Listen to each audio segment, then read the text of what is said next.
Hey Leo, it's Empress Rose here. Welcome to your reading. These are general readings, so we take what works and we leave what doesn't, as with everything in life. And if I don't catch your storyline on this reading, go check your other major placements, see if I didn't catch your wavelength over there.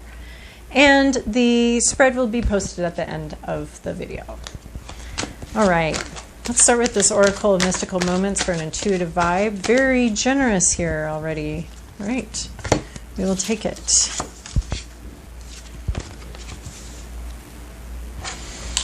Okay, change of seasons, big changes going on all around you. Your whole life seems to be changing.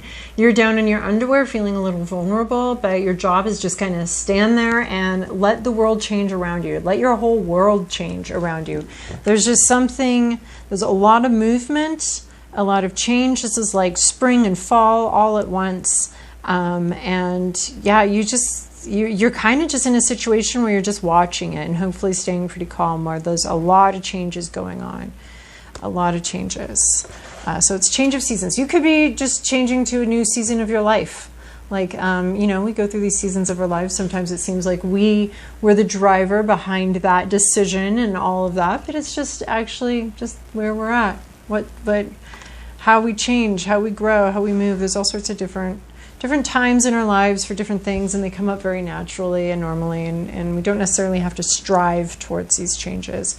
They just happen. But there are a lot of changes going on in your life, around your life. You have some treasured memories that you're really holding on to, really precious to me. Times where you were more, I'm going to say, more wilder and more in love, more passionate, and you're really holding on tight to this. These memories. And these memories are so important because they remind us of what's possible, what can come to us, what we can experience again. But we're not letting this one go. Normally our mind is a big giant empty sky, and our thoughts and our memories come across like clouds across across our minds, and they come and they go and they change shapes sometimes while they're going, and sometimes we can label them and be like, oh, that's that cloud and that's that cloud, and sometimes there's just kind of a lot going on up there and some lightning too, and sometimes it's sunny and we just feel calm and good. But this is a memory that you're not just letting pass through. It's a pleasant memory, but it's so important because as you're looking to your future, you're going to take this memory, these pleasant memories, these wonderful, beautiful, loving memories of passion and vision. You're taking them into the future with you, and you're looking to the future for something that looks like this, that this thing that you remember. You know, were you in love once, you can be in love again. It can happen. You know, that you're capable of that. That's inside of you. That's part of who you are.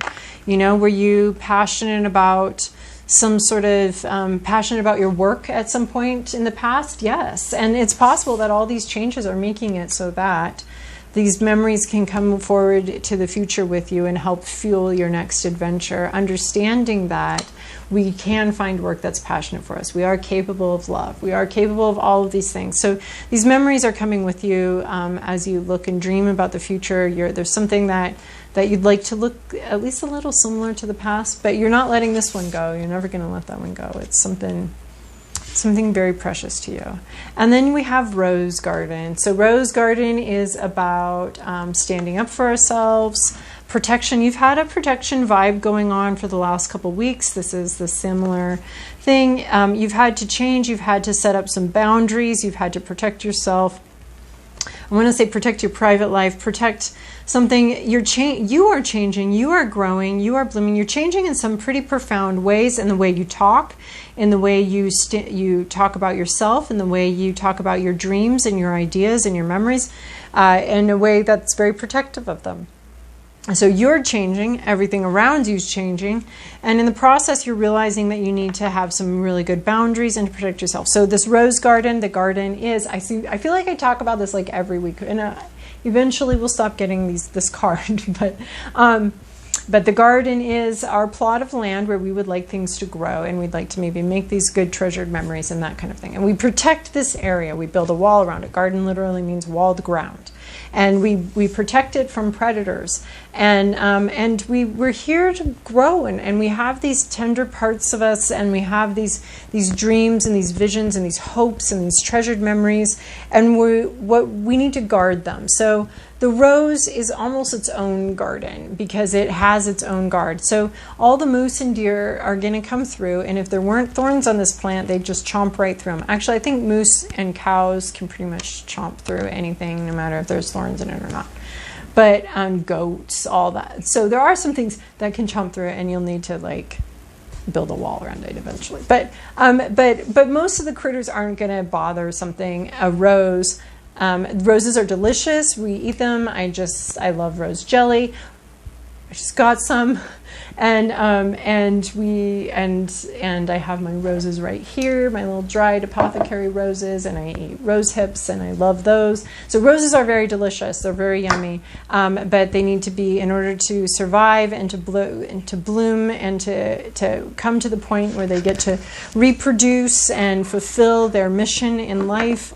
They have these thorns, and these thorns protect them as they grow and make the seedlings that propagate their species and fulfill their mission and their job here. So rose garden references having good boundaries, having good boundaries, protecting yourself, standing up for yourself, that kind of thing.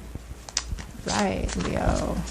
Now for the tarot part, we're using Ethereal Visions deck for this part. So your past, your present, your inner landscape, what's at issue, your environment, your to-do list, and your possible outcome. Okay, in your past, you have this Three of Cups. You have this lovely harmonizing energy with your choir of people that you love and you hang out with and understand you and get you, and you shared feelings and emotions with them, and you shared your cups. And it was very beautiful communion, companionship. This probably would have been pre-coronavirus, hanging out with friends. A party, a really beautiful group of people singing together and hanging out together. This could be your treasured memory. There might have actually been some singing and some deep sharing of lovely emotions. In your present situation, you have this Emperor card. This is sort of the ball. It has to deal with power and control. What's fascinating is a lot of readings recently have had the Emperor card in this exact position. That fascinates me. There's a lot of thinking about control. Who's in charge? Who gets to control this? The ball's in somebody's court. Is it your court? The Emperor he's the four kings all together, extremely powerful. So this has to deal with power, maybe someone having power over you, or maybe you having some power over somebody. But power and control of a situation is at issue right now. Whatever situation you're in, who's got the power, who's got the control? You may not feel like you have any, and that these changes and things are just happening to you. And our power and control is in how we respond to life and the decisions and the choices we make as life throws its shit at us. And then we get to decide what we're going to do. And maybe something feels like it has more power than you, and you need to defend yourself and you need to stand up for yourself. So this is talking about sort of a power dynamic here, and you protecting yourself as this issue of power and control comes to the foreground.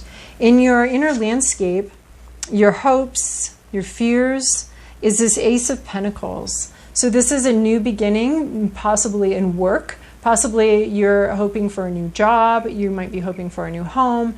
Look at this is a handoff from this could be two people shaking hands, coming to an agreement about money or about something physical, something in the physical world. This could be a handoff from God, from the Spirit to you of you're hoping for some money to come in. Some sort of new beginning in the physical world is what you're dreaming of and you're hoping to experience and to see. And who isn't? Although I'm pretty happy with what I've got going on here myself. But lots, you're thinking of this new beginning and this a new idea, new work, new money coming in. What's the issue is you've had one hell of a tower moment. No wonder you feel like everything's changing. This is reversed. It's pretty much the same. Reversed can be reversed and upright. Reversed can be a little more sudden. Reversed can also be about things coming together very quickly too. But what's happening in this tower card is a lot of revelations, a lot of information, a destruction of the Lego tower. It is, of course, for the purpose of building something new with all those Legos that we tear that get torn apart. This is all the lightning hitting, all the realizations, all the understandings, a dethroning of someone, throwing somebody off their pedestal, unmasking something. And, you know, it's almost like someone was in charge here who was not supposed to be in charge. And there's been some sort of revelation and understanding that this person wasn't who they said they were. Things didn't go at all expected. This is it's a major arcana. It's a pretty shocking big card. Of course, I'm also a little dramatic, so I can also like add to the bigness of the big cards already.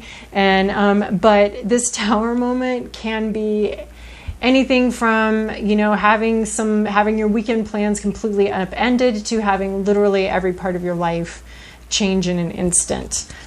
So, you know, so something gets upended, something gets kind of torn down. It's a pretty sudden change, pretty shocking, pretty surprising change. We do see a dawn on the horizon. So you need to understand always with the tower card that it is like, Pema Chodron has a book called When Things Fall Apart. And the main premise, it's a Buddhist-based text, and the main premise is that things fall apart so that they can be put back together again. We learn from them. It's almost like I had this horrible knitting teacher, and she would you would knit something, and like I was just learning, and you'd knit, and then she'd be like, okay, great, now tear it apart and knit it again. And this was like so that you could learn, and with the premise that these first couple, that what you did was shitty, and then you can learn and you can do it. But that was not the teacher for me, because I found that so depressing. I felt like Sisyphus pushing this boulder up the hill every day. There was like a total pointlessness to the whole exercise. But anyway, that's sort of life. That's sort of life for you. You just kind of, things fall apart and you put them back together, but this time you've already knitted the whole washcloth, so you put the whole washcloth, and so your shitty washcloth gets unraveled, and then you put together a new washcloth, and eventually, apparently, if you stick with this particular teacher, your 10th washcloth is perfection. But this is like your first or second washcloth that she's making you tear apart. Not the teacher for me. I don't, like, life's enough like that. Like, I don't really need to take that up as a hobby. But this is things coming apart. And the dawn in the background is a reminder that we do put them back together. And we've learned so much from the first tower we built that the second Lego tower we put together is going to be better, bigger, stronger. All the lessons we learned from this too. So that our little brother came through and tore down our Lego tower is not, there's a grief, there's some shock, but in the end, we're going to rebuild the tower because it's Legos. That's what it's meant to do, is to be rebuilt or build something else or something like that. And this time you learn. You learn. And eventually you don't play with your Legos anymore because there's nothing more to learn there and there's nothing more to do. It's not interesting anymore. And yeah, there were probably other reasons why you stopped playing with Legos, but that could be one of them. And then in your environment, you have the judgment. So you have something in your environment about the past coming back in to be questioned, to be asked questions about. So this could be judgment coming into your life, someone around you judging what happened. It could be you kind of rehashing this tower, like what happened with this tower? How did we get to this tower? But it is something in your environment. So there's something that maybe you did or somebody else did that's kind of coming back to haunt you, because like these are little ghosts coming up here. So it can be coming back to haunt you or coming back to help you, like depending on what the action was and what sort of the way the universe wants to respond or wants to bring that back up again. You could be being rewarded for work that you put in on a project 10 years ago, and now it's coming back and they're like, actually, we really like that. Could you do this now? Or it could be that you punched somebody and 5 years ago, and for some reason there's no statute of limitations on that, and they're coming back to sue you or something like that. So something from the past is coming back in your environment. There's something going on where the past has arisen for examination, for justice, for a relook. Could be something coming back into your life back there. Your to-do list is this Knight of Swords. So this is a very focused energy. This knight is bringing in his truth. He's coming in fast, honest, clear, a very focused energy. So whatever is going on here, oh, I love this. You come in fast, clear, very clear communication. Our swords are ideas, communication, and it's very sharp. It's very clear. It's very, yeah. So you need to communicate very clearly. There's a lot of determination here. So you need to communicate whatever you're thinking, whatever your ideas are, need to come in. I almost think you need to come in so clear. I want to say ready to fight, but I also want to say there's no fight, because you come in so clear and so honest and so straightforward. Like that sword in your hand is straight. That sword in your hand is sharp. It's true. You're an expert at wielding it. You got to come in with this truth. This is your to-do list, is to be this Knight of Swords, this clarity, this truth, fast-moving, very focused energy. And where you end up, one of our possible outcomes here is this King of Swords, becoming very grounded in the truth. Not just your truth. He's got his truth right here. He's coming in with his truth, what he knows, what he sees, what his perspective is. Your possible outcome is an understanding. The king is good for all the kingdom. The king is here. Oh, I like this Knight of Swords here with us too. These little thorns here, those little swords protecting. I mean, this Knight of Swords, what other kind of knight is there but a Knight of Swords? This is his land. This is his where he lives, and he's protecting himself, and he's protecting himself somehow with some truth and some clarity. But he is like, he is the boundary keeper here. So thorns out, wielding his giant thorn here. And so then we have King of Swords. Kings are about what's good for the whole kingdom. He's got both hands on either side of that sword. And so this represents balance, balancing everybody's truth, everybody's understanding, coming to some middle place, some very grounded, extremely mature, extremely powerful grasp of the truth, the whole story, the whole concept of what's gone on here. Very intellectual, very smart, very far-seeing, a visionary for sure, and very intellectual and grounded and powerful. So you may not end up being the emperor, but you end up going from this Knight of Swords energy to this King of Swords energy. So having a lot of truth, a really good handle on the truth, on some sort of idea, on some sort of concept, and on the ability to communicate that and to communicate very clearly for the good of all. So it looks like you've had some pretty big changes in your life, some big revelations, some big things coming in. But you are coming to a place of strength, of maturity, a mature handling of the truth. But I think your job is to come in with your clarity, defending your place, and then once you get your good boundaries up, somehow that brings you to being able to see everybody's ideas and everybody's point of view, and a full grasp and understanding of the truth. He is a little worried. He's not the King of Swords. He's not peaceful. He's not relaxed. He's not sitting back on his throne. He's standing up. I think he's standing up for the truth, and he's standing up for his whole kingdom, and he really understands like all the different sides and all the different ideas. Okay, Leo, I hope that was helpful. Thank you so much for your likes and your comments and your subscribes. I really do appreciate it, and I hope you have a wonderful week.